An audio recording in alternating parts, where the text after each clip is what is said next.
Mr. Chairman, distinguished guests seated here, parents, and then my dear learners.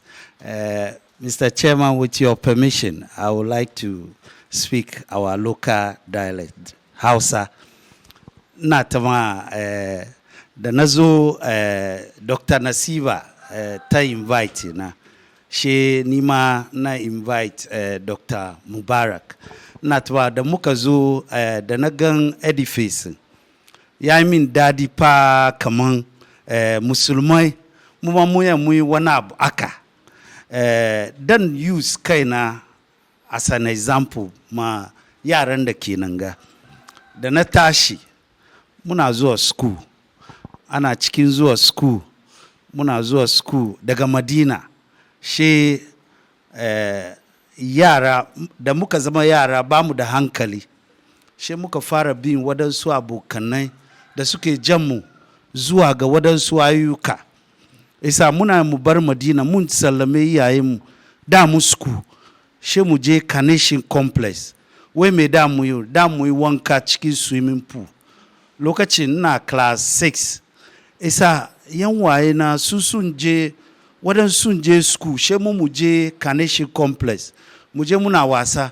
She mu tambaya time. An tashi school. She mu ma mu zo gida mu zo mu ce mun fito school. Amma ni nan she ni da mana ke wurin. Mana ba taba zuwa school ba.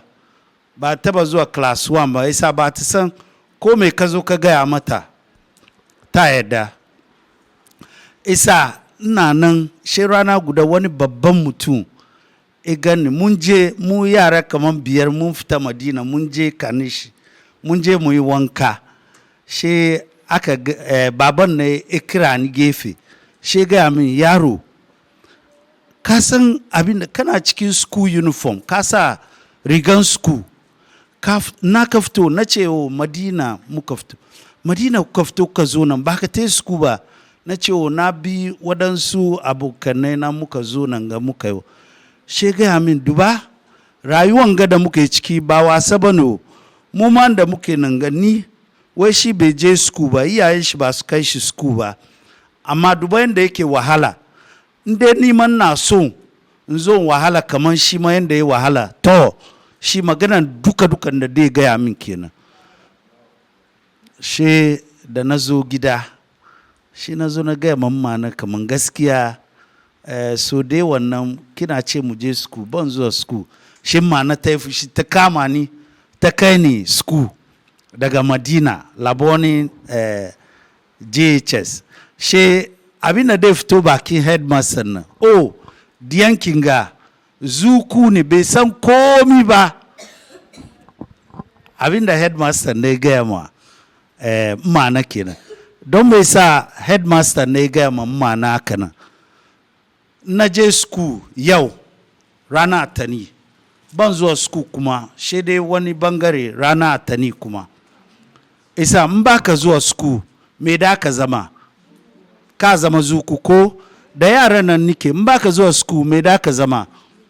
Ka zama zuku because in ka je school ka je abinda teacher dai gwada man nan ka gane ko kuma musulmai ko annan nan ma da kan su saka musulmai suna da ilimi wallahi inda duka musulmi dai zauna cikin class kai dai ka duba tare da anna su da kan sun ga kaman yes musulmin ga akwai ilimi amma so dewa me ke sa mu baya wasa da rashin kula da iyayenmu kuma nimma na ta fadi wai ba amma dai diyanta cikin mu bakwai ne cikin yara bakwai nan duka ba wanda ya je school in ta samu letter shi dai a kira wani ya zo ya karanta mata shi sa shi ta ce ba oh inda wannan ni ga dana shine last born na dan make sure kaman shi ma ya je school she ni ma da mana ta fadi wannan nan she wani abu ya shigo jika isa mana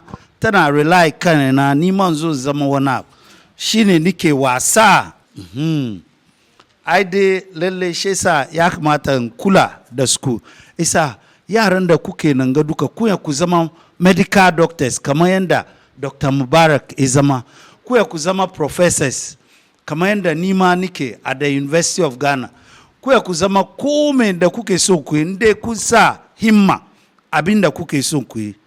Ko yau yaron ga ya zo ya saya ina karatu, ni bai karatu na je nisa ba, abin da yake karantawa banyan karanta. Saboda me? Saboda time mu makaranta ana bulala ba wasa bane. Isa ya bari tsoro ya kama ba mu son zuwa makaranta, amma yau da yaron ga isa nan ga yake karatu, akwai yan waye shi danga suka ina ji su ma suna yi, wannan na gwada kaman kun je nisa, ku ya babai da yawa. Isa ku continue, muna so mu samu doctors da yawa. To na doctors nan da su fito cikin yaran zangon nan, in ku duka kuka kula batun school, wallahi kun ji dadi. Don yanzu ga ka te school ma ya ka kare da ba ka je school da makaranta ba, ka san tarbiyyar da ke da kyau. Isa ni na doki makaina kamar bai makaranta na je nisa ba, na fara kuma je makaranta. Tunda dai akwai ilimin book, dole mun samu ilimin makaranta kuma insha Allah.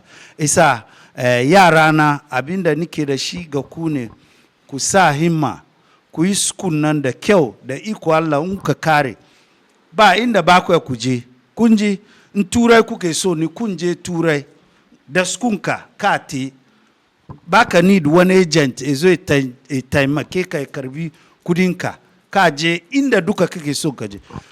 Kun san kama annabi Muhammad sallallahu alaihi wasallam, wai ba ma dai mu nemi ilimi tun yarantakanmu har zuwa cikin kabarinmu. Ko malam na yi karya, masha Allah. To kun gani na koyi wani abu kadan. Isa kowa duka da kenan, yaro dukan da kenan, ni ba address parent, yaran nan su ne wata ranar mu gobe. Isa ku yi kokari insha Allah. In kuna neman wani taimako ne a University of Ghana, in ka gan director mu Dr. Nasiba, ta reach out to me, ni ma taimakon da nike da shi na taimake ku. Salamu alaikum.